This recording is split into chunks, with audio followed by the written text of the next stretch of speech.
Right, good evening, everybody, and thank you for joining us tonight. Tonight we're looking at preparing for inspection success with the single central register.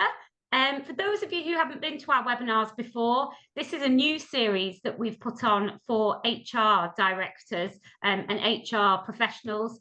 We've got a marketing series and a head series, and we felt that it made sense to do that for HR as well. So it's great that you're all here tonight, and I hope that over the coming weeks the webinar series will grow. And one thing just to mention is we have also just launched at the Independent Schools portal this week a new free jobs board. It's only for positions on SLT. So if you have got any vacancies and you'd like them to be advertised for free, please do drop us a note and we will put them on that board. I'm quite excited about that as a development. But without further ado, I am going to hand over to John Southworth. For those of you who don't know John, he is an experienced ex-head. Well, that's putting it mildly. He's got lots of experience in all different fields, and he's also deployed by ISI as a reporting inspector. And he delivers our one-day course on ISI inspection, and the feedback is always things like, "Thank you, John, you managed to make inspection interesting." So even though it might seem like a dry subject for a Wednesday evening, you are in safe hands. So without further ado, I'm going to hand over to you, John. Alicia, thank you very much, Steve, and welcome everybody. I'm going to try and keep this to about 35 minutes, so then you've also got time to ask some questions afterwards on any aspect of what I've done. I'm also very happy to share this presentation via Alicia with you. So if you want to make a few notes, fine, but you don't need to make copious notes because I'm sure we can share it with you. So just who am I? Just so you know, sort of a bit of background to me. So early career, I had 20 years in the army. Then I went into school, had a decade at the Percy in Cambridge, then became a head of two big colleges, GCSE sixth form colleges in London. During that time, I became the chair of the Independent Schools Association. I'm a trained ISI inspector, and I do a lot of consultancy and inspections for the Independent Schools Association and independently.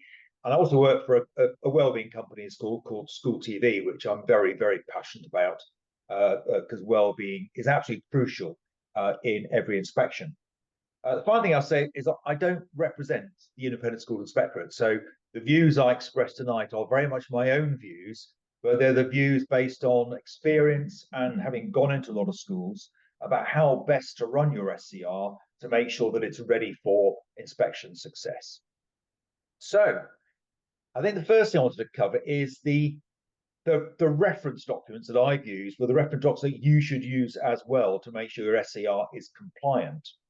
So there's obviously the ISSRs, which, and particularly part 4, which is about the suitability of staff. And then also paragraph 21 of that, which is specifically about the single central register of appointments. There's also a KISI 2024, which is a statutory guidance, the new one dated the 2nd of September. And in that document, particularly part 3 about safer recruitment, there is a brilliant book called A Practical Guide to Independent School Standards by Sarah McKim. That's probably the wrong way round, but you know, that's the book. It's a great book. It's about 30 quid through Law Brief Publishing. Sarah is previously the lawyer who worked for ISI and ISC. Then there's the National Ministry for Boarding, again, particularly NMS 19, and then the framework and the handbook, which have been published by ISI. So those are the key reference documents for getting your SCR right. So the SCR, it's called the Single Central Register. That's in the ISSRs, but just to add a bit of confusion, it's called the Single Central Record in KISI. Now, there's a lot of discrepancies as I go through this evening about how actually there are different things said in different documents. So it is not an easy thing to navigate through. So hopefully by the end of this, I've given you all the information you do to get it right. And it is without doubt one of the most important documents in your school because it's all about ensuring the safety of your pupils. So it's directly related to safeguarding and in particular, safer recruitment. Interestingly enough, out of the 18 pages of the Independent School Standard Regulations, which you'll all have as your general bedtime reading, I'm sure, 8 of those 18 pages relate to the safer recruitment of staff. So that's how important it is.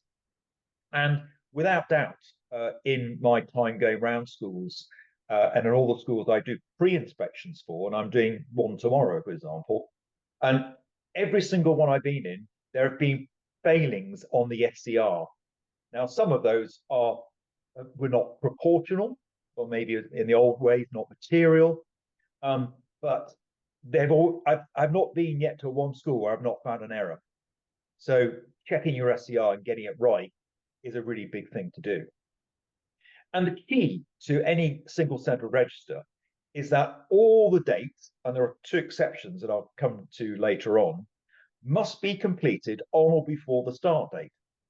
So that's not a difficult thing to do.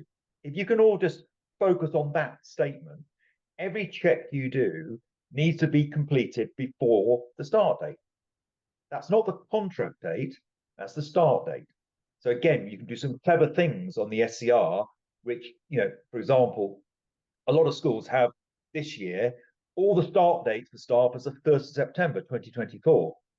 But actually, that was the contract date. The start date was actually the first day of term, which is the 7th of September, which is the date that perhaps should be on the SCR, which gives you time to do all the checks before that date. And you can use those days between the 1st and 7th and call that induction. And that you don't have to be compliant until the actual start date. So that's a very good trick, a way of amending some errors that schools have already got. So the ISSRs versus KISI, I said there are a number of differences. That's pretty unhelpful.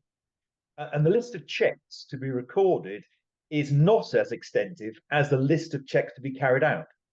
So that's an interesting one. We'll come to that in a second. And all of this stuff relates to regulated activity. So this is taken from the it's taken from the new framework.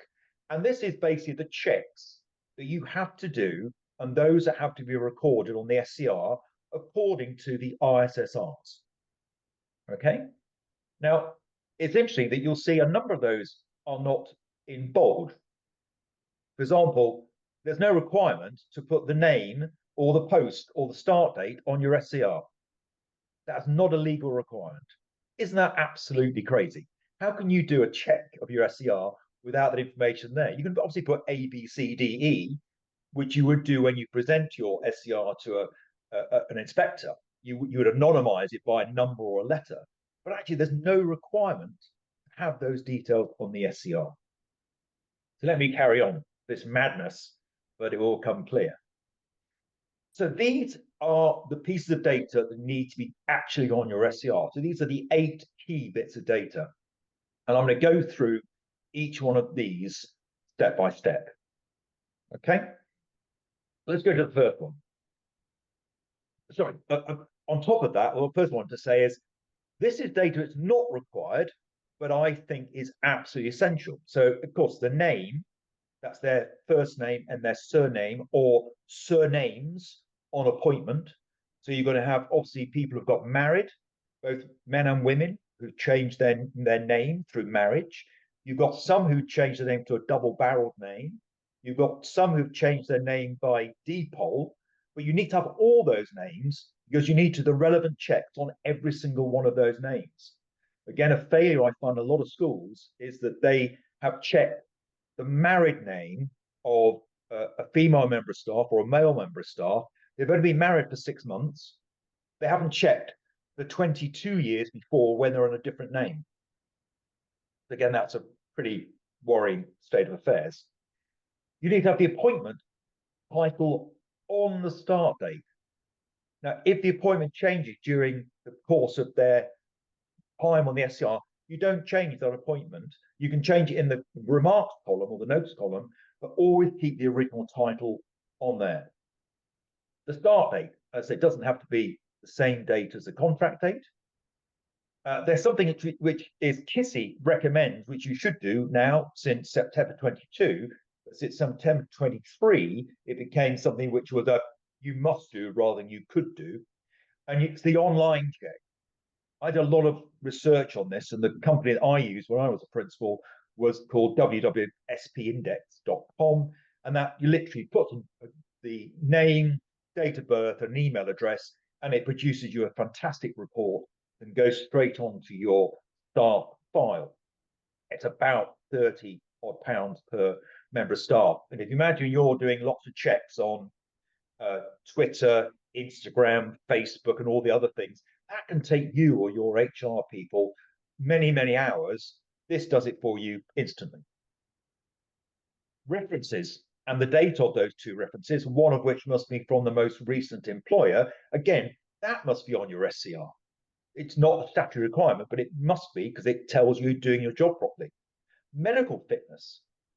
Again, there's no requirement for it to be there, although there's mention of it. But again, that's absolutely key. And how you do your medical check is dependent on your school policy.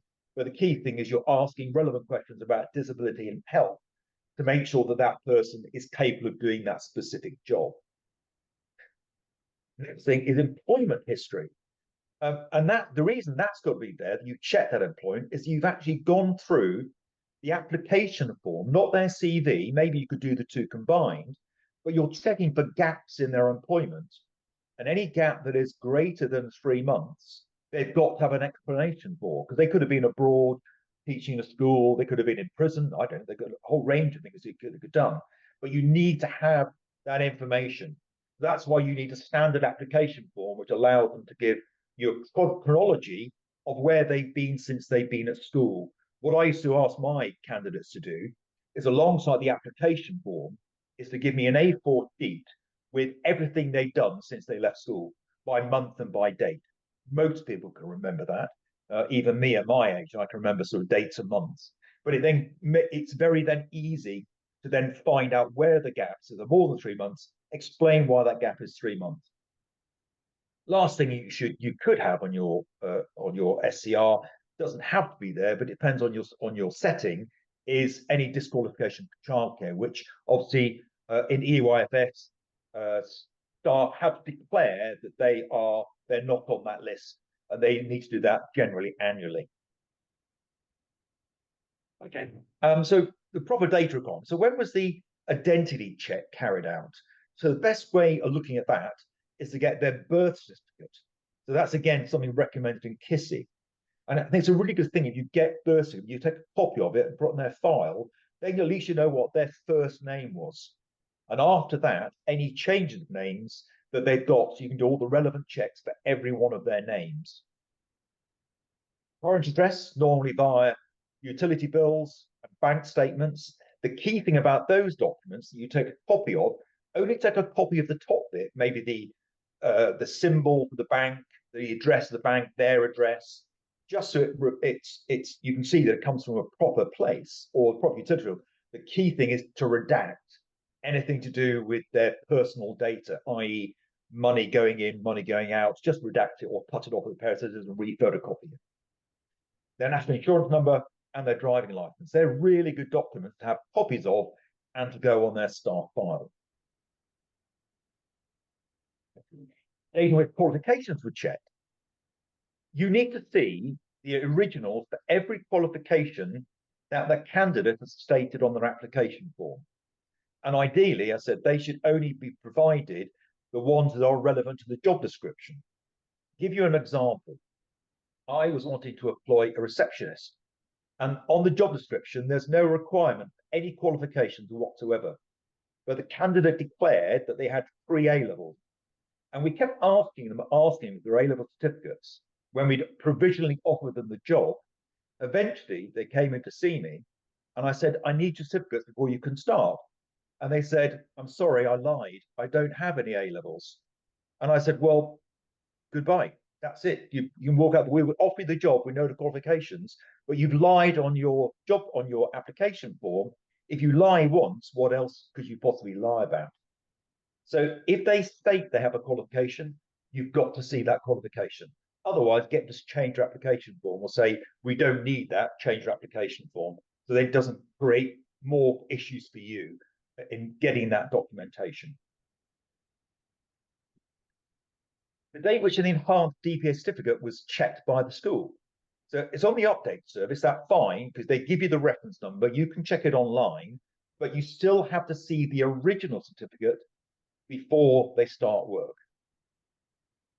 Take a copy of the upper half of the DBS certificate, not the bit with the columns that says non-recorded in terms of disqualification and so on, just the top bit that's got their name, their address, when it was issued, the issue number, and actually that can go on the staff file as well. It's a very useful reference document to have. So I recommend that on your SCR, you have 4 columns for the DBS area. First, the date you applied for it. The second is the date of disclosure on their DBS certificate. The third is the disclosure number, their DBS number.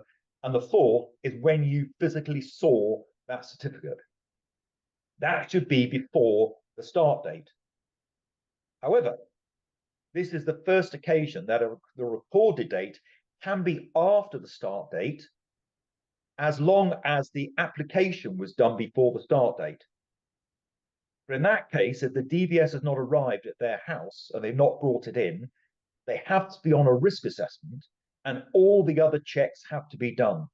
And what the legislation says is they need to be under appropriate supervision.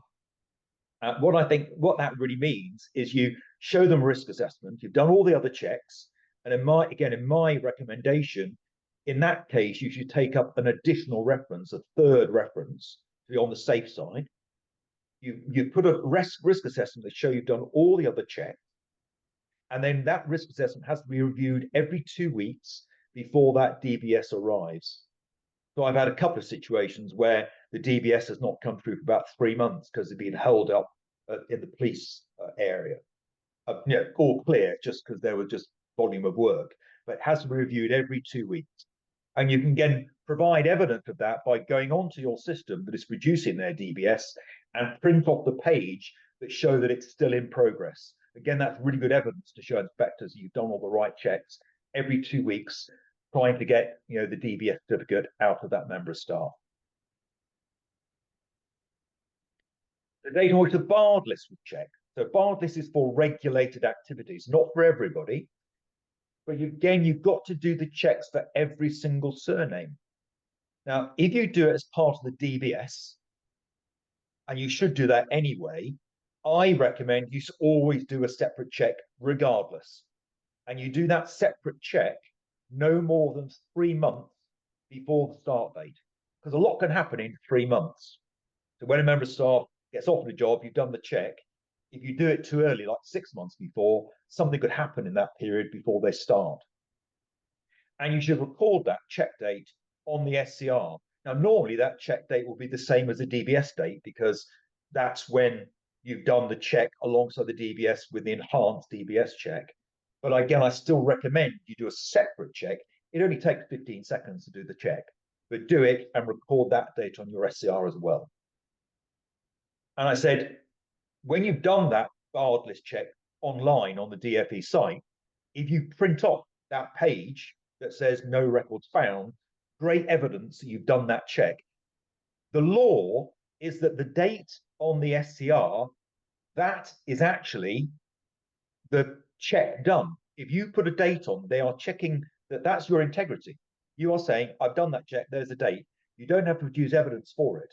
But belt and braces, and a good thing to do that check, record it, print it off, put it on their staff file. Date on the right to work, best thing is a passport. Again, take a copy of it on the file, sign all these documents, sign and date when you saw the original. Again, so it demonstrates they're always before the start date. And of course, if you've got overseas people, then you need to see what their sponsorship document is. Again, that needs to go on their staff file as well.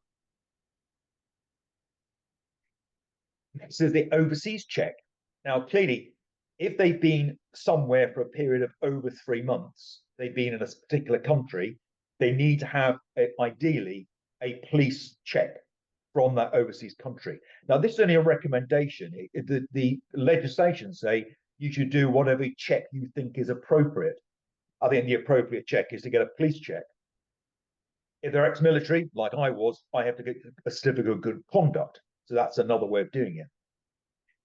Now, about 5 years ago, the NSPCC actually recommended 5 years. It was on their website. They recommended a 5 year, going back 5 years of checking whether someone had been overseas. That has now been removed from the NSPCC site, but actually in the old commentary of 2 years, 3 years ago, the old ISI commentary, it still recommended 5 years.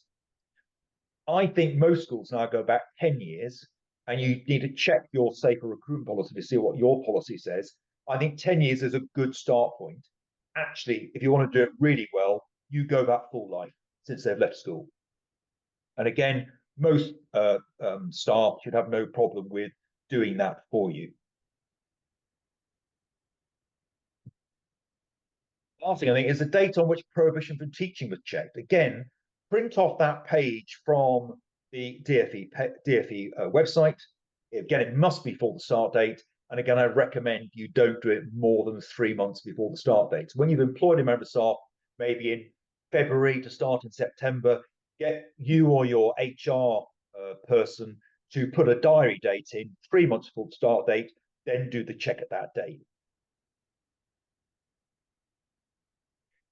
Taking away prohibition from management was checked. Now, if you are appointing somebody who is coming in to a position of responsibility management, so governors, board members, your SLT, heads of faculty, heads of department, heads of year, you do the S1 to 8 check again before their start date. This again is now only the second occasion on your SCR where the date could be after the original start date.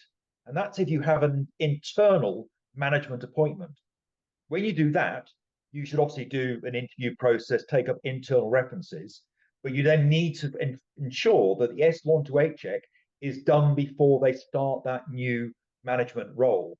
So that will stick out like a sore thumb on your SCR, that date is after their original start date. You don't change their start date. Their start date, they've already started. They're already in position. The fact they've been promoted doesn't change their start date. So nothing on your SCR should change. The only thing that's going to be different is you're suddenly going to insert a date for the S1 to 8 check, which is after their start date, and you put a note in the notes column that says internal appointment with effect following date S1 to 8 check carried out. Does that make sense? Now, the government have made it pretty difficult recently to do the S1 to 8 check. It used to be on the DfE website, and you just check via a list to do by mutual exclusion to check that their name wasn't on that list. They've removed that and didn't tell anybody. So actually the link down there is the link you now go to, which is the public area link, which lists all the people who've been excluded through an S1 to 8 check. So it's a different check. Again, because I'm going to share the slides with you, you'll be able to look at that link then. That's where you do S1 to 8 checks now. So I put up here an example of a very simple, straightforward, compliant SCR. And you can see it's got all the things I've just spoken about. The only thing I haven't got on there is the ducker and anybody boarding staff. But you could put that all in the notes column. There's not a requirement to have that on your SCR. But that would meet every regulation that you can have for checking for an inspection. I have got the check by columns where you could put the initials of the member of staff who has done that check. You don't necessarily have to do that, which will make your SCR even more condensed. So all you really need on here for inspection is rather than having the full name, you'd put a letter or a number. That's when you anonymize it.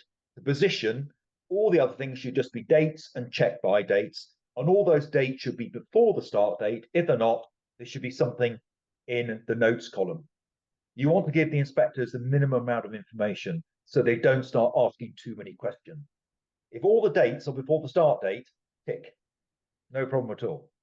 If they're not, you need to have a reason for it. It could be that you've made a mistake since the last inspection and you found a mistake through an internal audit. That's fine. If you've found the error and it's not systemic and you've corrected it through an internal audit, state it. You've found the error, you've checked it, you've done lots of other checks to get around it. You can't be failed the fact that you've already found the mistake and you've amended it. There's a very quick little exercise, which I won't dwell on because I know already I'm getting pushed for time. But that is, for example, a great example of an SCR that you might present to an inspector. Now, if you just have a quick glance through it and see if you can spot any mistakes, there are quite a few. And then I'll bring up a slide that tells you where the errors are. I'll give you just 15 seconds, just have a quick glance through some of those dates and see when I start doing it, going through it quickly on the next slide, whether you spotted any of them. Okay, so I'll move on to the answer sheet so we don't dwell on this too much. So here's the answer sheet as such. So you see the governor, for example. The first thing is that the governor had a prohibition from teaching check done. Well, that's again against regular because it's unlikely that the governor is going to be a teacher. And the S128 check, you see the date is 2044. That's very simply an error of entering details onto the SCR, but it should have been picked up by somebody. For the chef, there's an S128 check. Why is an S128 check for a chef? Head of RSE, the barred list and the DBS date are both after the start date. And the reference is also, sorry, the reference for that is also after the start date. Now that to me is quite a serious error of compliance on that particular one. The administrator, the barred list, it says not applicable. Well, of course it's applicable because they're in regulated activity. Exam invigilator, the date of the DBS is after the start date. Now I'll highlight that because it's pretty unlikely that an invigilator will be starting on the 1st of January, a public holiday. So this can easily be solved by changing the start date to the 2nd of the 1st, when they actually came into the building. English teacher, this is a good practice one. Their prohibition from management is after the start date. The prohibition from management is more than 3 months away from the start date. So again, I'm just highlighting because it's a bit too early. But the S128 check is after the start date, but there's a comment in the notes column saying internal promotion, which describes what's going on. So I can go through all the rest of them, but I won't because I think some of this is pretty obvious. But hopefully that's a useful thing for you to see about how I as an inspector go through going along the line, start date, and then check every other date.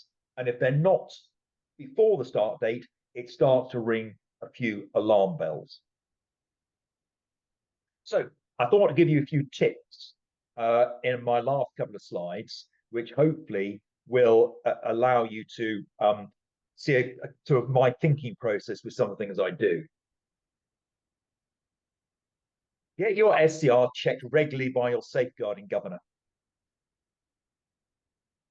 The ISSR's Part 8, Management, Leadership and Governance, states that it is the proprietor who's responsible, for actively promoting the well-being of pupils. But the proprietor who's responsible, but they delegate that down to you as heads or senior leaders and to your HR team.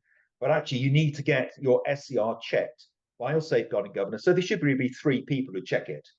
I think at the front of every staff file, you should have a sheet saying that that has been checked by the HR team, if that's what you have, the head, because they need to be responsible for making sure that everything is absolutely right, and the safeguarding governor.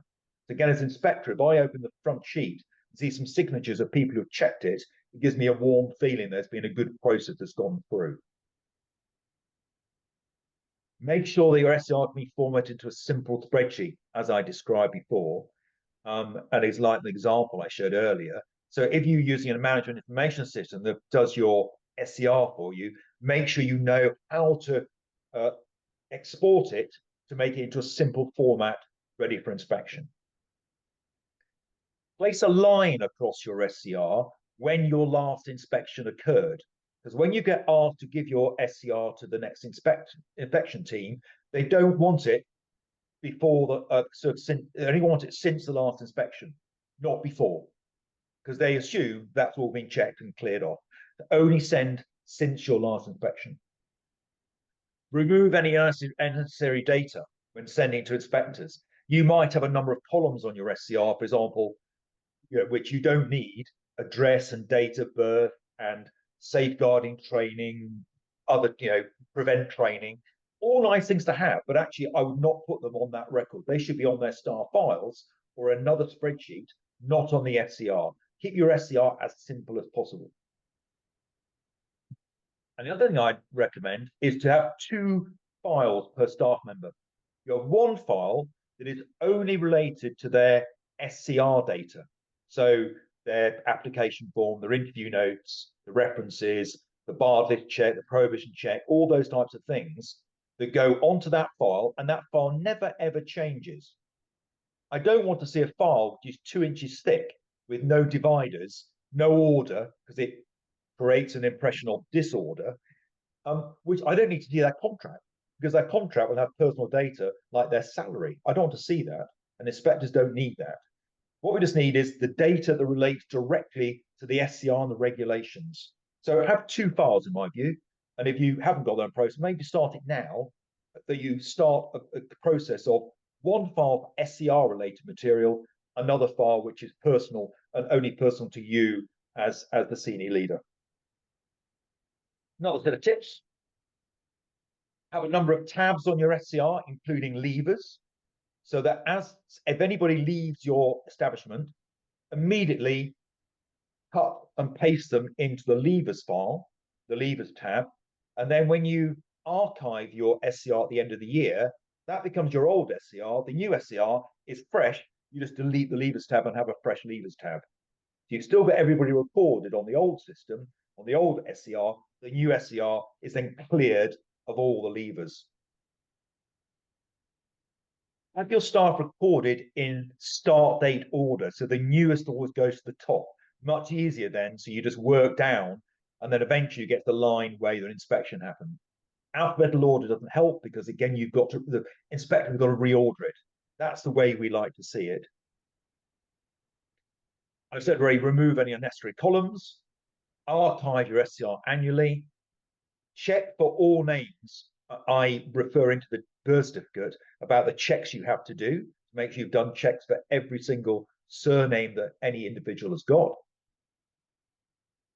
I always used to prepare an anonymized SCR every Friday, so when the call came on the Monday morning, I could immediately send the SCR off to the RI. Even though under the new regime, they're not allowed to ask for it, if you offer it to an inspector, they'll jump at it, because it saves them an inordinate amount of time if they can look through it on the Monday or the Tuesday morning before the inspection normally starts on the Tuesday lunchtime.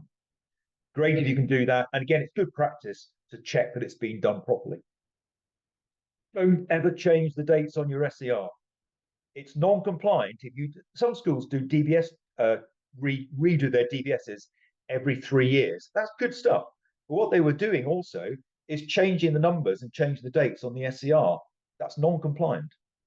The DBS relates, or the check date relates to the date of appointment, not any additional checks you do.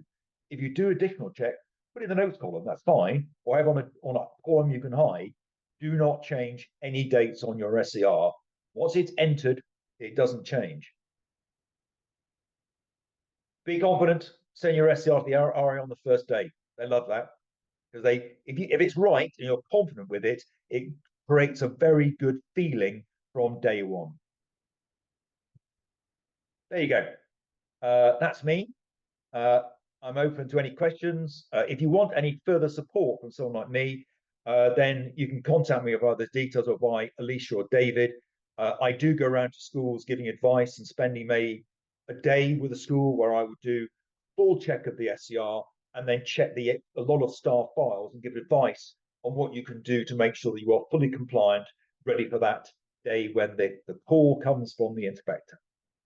There we go, Alicia. Thank you very much.